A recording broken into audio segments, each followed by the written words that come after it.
একটা জিনিস মনে রাখবেন, আলেমদের সাথে বেয়াদবি করা আর এই সমস্ত করা অপমান করা, আপনি হয়তো দুনিয়াতে কিছু একটু হয়তো মজা পাবেন বা কোনো একটা স্বার্থ আপনার হাসিল হবে, কিন্তু আপনি আল্লাহর কাছে কি জবাব দিবেন বলেন? আসসালামু আলাইকুম রহমতুল্লাহ। আজকের ভিডিওটা অনেক গুরুত্বপূর্ণ, কারণ আমাদের সমাজে অনেক লোক আছে, পুরুষ হোক মহিলা হোক ছোট বাচ্চা হোক, যেমন মাদ্রাসায় পড়াশোনা করতে দিচ্ছে, এরকম যেই অনেকেই আছে যাদের জিনের সমস্যা না থাকা সত্ত্বেও জিনের অভিনয় করে। তো এটা অনেক মুদাব্বির এটা ধরতে পারেন না, বা অনেক মুদাব্বিরের চোখে এটা ধরা খায় না, তো তারা জিনের চিকিৎসা করতেই থাকে আর সেও তার মতো সে চালাইতে থাকে। এরপর আবার অনেকে আছে যে যাদের সত্যিকারের জিনের সমস্যা ছিল একবার, কিন্তু পরবর্তীতে সুস্থ হওয়ার পরেও ওই জিনের সমস্যাটাকে সে আর কি ব্যবহার করে, অপব্যবহার করে পরবর্তীতে আর কি ওটা সংসারে একটা বিস্তার খাটায়। কিভাবে খাটায়? যেমন যখন জিনের সমস্যা ছিল তখন তারা অনেক ভয় পেত, তার শ্বশুর শাশুড়ি ভয় পেত, তারা সবাই মানতো ভয়ে। এখন দেখা যায় জিনের সমস্যা না থাকলে এটা আর হবে না, এই কারণে ওইটারে মানে এটা পুঁজি করে আর কি সে পরিবারের ভিতরে একটা বিস্তার ঘটায়। আবার অনেক সময় দেখা যায় যে কবিরাজের কাছে কাজ করছে, তো দেখা যায় টাকা ওইদিকে না দেওয়ার কারণে দেখা যায় বাকি টাকা, অথবা দেখা যায় এরকম কিছু কাজ করার জন্য দেখা যায় অনেকের অনেক থাকে, এই কারণে অনেকে এই সুযোগটা কাজে লাগায়। তো এইটা যারা সাধারণ মুদাব্বির তাদের চোখে এটা ধরা কখনোই খাবে না, কারণ ওরা এমনভাবে এক্সপার্ট এই বিষয়ে অভিনয় করার জন্য, এটা ধরা খায় না ওরা।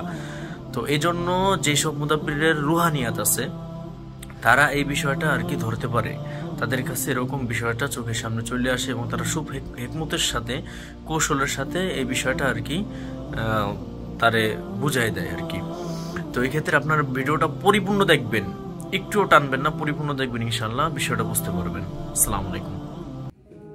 আমি আপনাকে দোষ দিব না, হয়তো আপনি মানসিক রোগীও হইতে পারেন বা ব্রেনটায় কোনো আঘাত খেয়েও করতে পারেন, আমি জানি না, আল্লাহ মালুম, কিন্তু আপনার এই কাজটা করা ঠিক হয় নাই। আপনি আমার অন্তরে অনেক আঘাত দিচ্ছেন, বুঝতে পারছেন?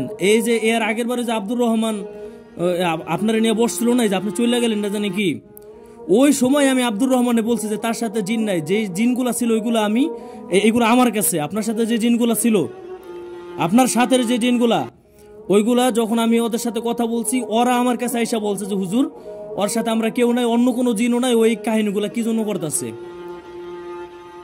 তারপর আপনার জিনগুলা এখনো আমার কাছে আছে, তারপর আপনারা এমন কেন করবেন? আমি ওই সময় আব্দুর রহমানে বলছিলাম যে ভাই এর সাথে জিন নাই, এর জিনগুলো আমার কাছে, আপনি করেন, এই কাজগুলা করেন, কাগজে এটা লেখেন, এইভাবে তারা ধরেন, এইভাবে তারা ধরে বিষয়টা জানান। কিন্তু আব্দুর রহমান ভাই বোকার একটা ডিম, সে আমার কথা শুনে নেয় ওই সময়, যার কারণে আজকে আমার এই বিষয়টা নিয়ে আবারও বসা লাগলো। কি লাভ পান বলেন পরিবারের ধোকা দিয়া? আর এটার দ্বারা আপনার উদ্দেশ্য কি? যাই হোক বোন, আপনি কাজটা ঠিক করেন নাই, এটা অনেক বড় একটা অন্যায় করছেন, বুঝতে পারছেন? আশা করি এর পরে আপনার আর কোনো জিন থাকবে না, ঠিক আছে? আপনারা আশপাশে যারা আছেন খবর দেয়, তারা এই বিষয়ে কিছু জিজ্ঞেস করেন না, তারা লজ্জা দিয়েন না।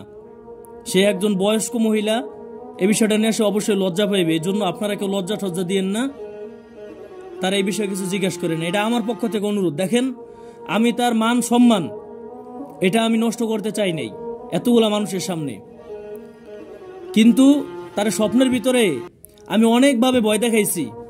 ওই যে তার সাথে যে জিনগুলা ছিল ওদেরকেও পাঠাইছি, তোমরা যা তারা স্বপ্নের ভিতর নিষেধ করে দাও যে এই কাজ করো না।